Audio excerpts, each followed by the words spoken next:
Hey, just finished our first service, and man, it was a good day, a lot of energy. But I want to share week 3 of Tuned In, and shared a little story. One of my most prominent memories of growing up is being responsible for pulling weeds and picking rocks out of the garden, our family garden. It was a big garden, and if I didn't do my job every week, though, I had a hard time telling the difference between the weeds and the plants. And sometimes, I don't know if you felt like this, but I kind of guess that you have, that sometimes we feel like our lives are more like a patch of weeds and rocks than a garden. You know, we're looking for something to grow.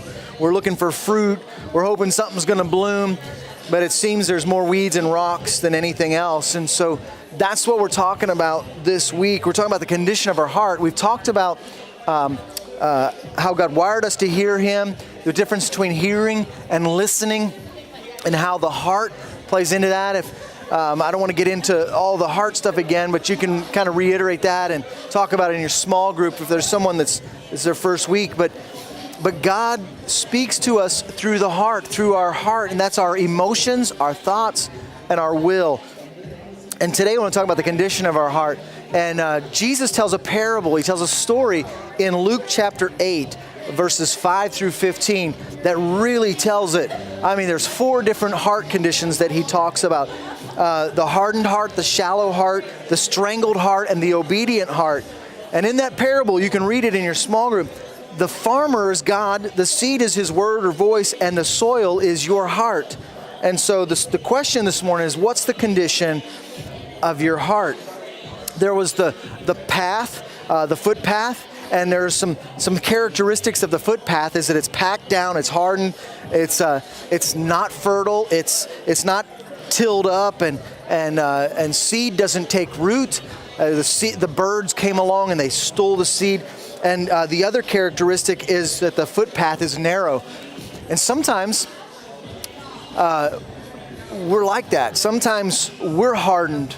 And we get hardened because people walk on us, people hurt us, and we have that unforgiveness, we have that bitterness that's growing inside of us, and we get narrow-minded, and if we're going to hear God clearly, then we've got to cultivate a heart that listens to Him.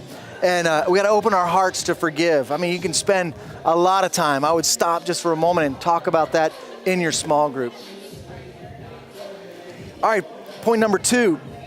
Was the ground that was shallow, or the shallow heart. A shallow person basically lacks discipline, lacks perseverance. It's the person that, as long as things are going well, they're in. Little resistance, and they're out. And we have to persevere. There are things that help us to develop perseverance and depth in our life.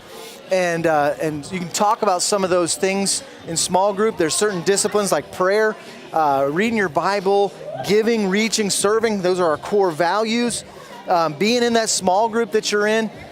But ultimately it comes down to we have to engage the will. There are times when you won't feel like moving forward in your relationship with God, but you do it because it's the right thing to do. It adds depth to who we are.